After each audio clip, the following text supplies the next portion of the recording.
हरियाणा सरकार ने अनियमित कॉलोनियों को लेकर बड़ा कदम उठाया है। मुख्यमंत्री मनोहर लाल ने गुरुग्राम की अनियमित कॉलोनियों को नियमित करने के नियमों में बड़ा परिवर्तन किया है। उन्होंने कहा कि अब कॉलोनी को नियमित करवाने के लिए रेजिडेंट वेलफेयर एसोसिएशन की आवश्यकता नहीं होगी। कॉलोनी को नियमित करने के लिए किसी व्यक्ति द्वारा जब आवेदन किया जाएगा तो उसे पास कर दिया जाएगा। उन्होंने कहा कि सर्वे के आधार पर 88 नगरीय स्थानीय निकायों में 46 लाख प्रॉपर्टी आईडी बनवाए गए। फिर भी अगर प्रॉपर्टी आईडी को लेकर कुछ गलतियां रही तो उसे अगले महीने कैंप लगाकर ठीक किया जाएगा। वहीं मुख्यमंत्री मनोहर लाल ने प्रॉपर्टी आईडी के लाभार्थियों के साथ सीधा संवाद किया। संवाद के दौरान लाभार्थियों ने प्रॉपर्टी आईडी से संबंधित कठिनाइयों को दूर करने और पूरी प्रक्रिया को सरल बनाने के लिए मुख्यमंत्री का आभार व्यक्त किया।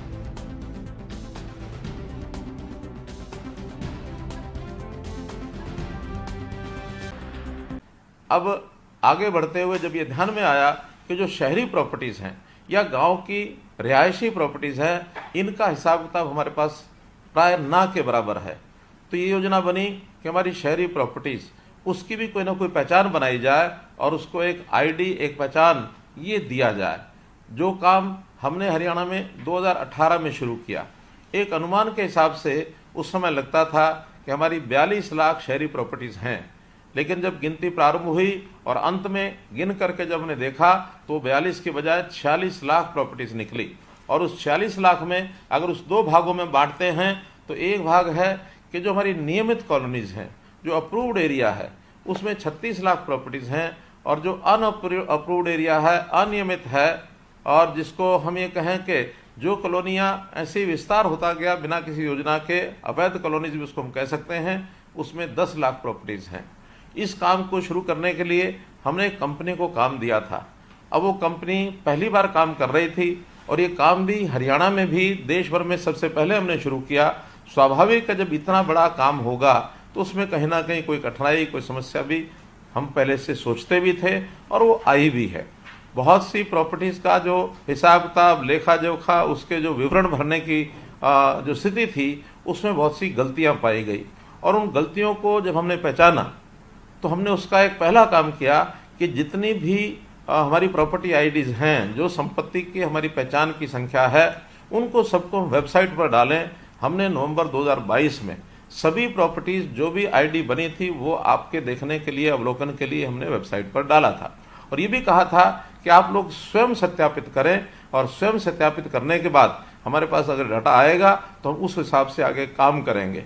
उसके ऊपर कोई बहुत बड़ी गति हमको नहीं मिली, तो कुल मिलाकर लगभग 1.5 लाख प्रॉपर्टी के जो मालिक हैं उन्होंने ही स्थापित किया, बाकी लोगों ने उसको छोड़ दिया। बल्कि हाँ, जिनकी गलत प्रॉपर्टी थी उनकी शिकायतें, उनकी आपत्तियां ये दर्ज होने लगी, तो उसमें भी बड़ी संख्या में लगभग 8.5 लाख, अगर ठीक मैं कहूँ तो 8,49,000 ये आपत्तियां हमारे पास आई। और उस 8,49,000 में से हमारे डिपार्टमेंट ने 5,77,000 आपत्तियों को के बाद उस समय एक प्रावधान किया कि जिसमें विवरण ठीक नहीं है उसको रिजेक्ट करते थे। बाद में ध्यान में आया कि रिजेक्ट करने से भी समस्या का हल नहीं होगा। हमने उसके बाद उसको वापस आपके पास भेजना शुरू किया कि आप उस विवरण को ठीक करें। अब आगे से किसी प्रकार का रिजेक्शन नहीं होगा, जो भी आपत्ति होगी ठीक होगी तो उसको अप्रूव किया जाएगा। अगर आपत्ति ठीक नहीं है और आपकी ओर से कोई उसमें जानकारियां कम दी गई हैं तो आपको वापस भेजा जाएगा, ताकि आप उसको ठीक करके दोबारा से भेजें। अब ये जब शिकायतें बढ़ी तो हमने उसके लिए एक और विशेष काम किया कि कैंप्स लगाने शुरू किए। और अभी पिछले दिनों में शनिवार और रविवार के दिन 2 दिन के जो कैंप लगाए थे, उसके अंदर भी 20,000 से लगभग ये शिकायतें हमको प्राप्त हुई। लेकिन प्रसन्नता की बात यह है कि उन 20,000 में से हमारे विभाग के लोगों ने उसी समय हल की।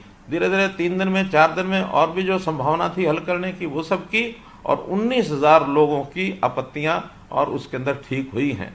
जहाँ तक मैं समझता हूँ, आप सब लोगों को भी जो हमारे साथ टेलीफोन से जुड़े हुए हैं, मेरी बात को वैसे तो सभी नागरिक सुन रहे हैं, लेकिन टेलीफोन से भी उन 19,000 लोगों को जोड़ा गया है, जिनसे बाद में मैं बातचीत करके भी और आपसे जानकारी लूँगा। तो इस प्रकार इस काम को जब ध्यान में आया कि एक बहुत बड़ी त्रुटि रही है, तो मैंने स्वयं उसको निगरानी करनी शुरू की है।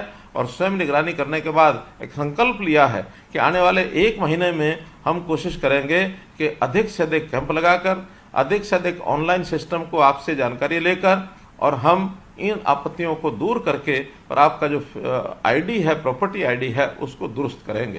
प्रॉपर्टी आईडी से हमारी प्रॉपर्टी की पहचान बनेगी। वो प्रॉपर्टी, वो संपत्ति चाहे वैध कॉलोनी में है चाहे अवैध कॉलोनी में है, हर प्रॉपर्टी को एक नंबर मिलेगा। कोई भी व्यक्ति को ये नहीं कहा जाएगा कि आपकी कॉलोनी अवैध कॉलोनी इसलिए प्रॉपर्टी आईडी नहीं बनेगी। प्रॉपर्टी आईडी हर एक की बनेगी। कोई मकान अगर कई मंजिला भी है तो हर मंजिल की भी अलग प्रॉपर्टी आईडी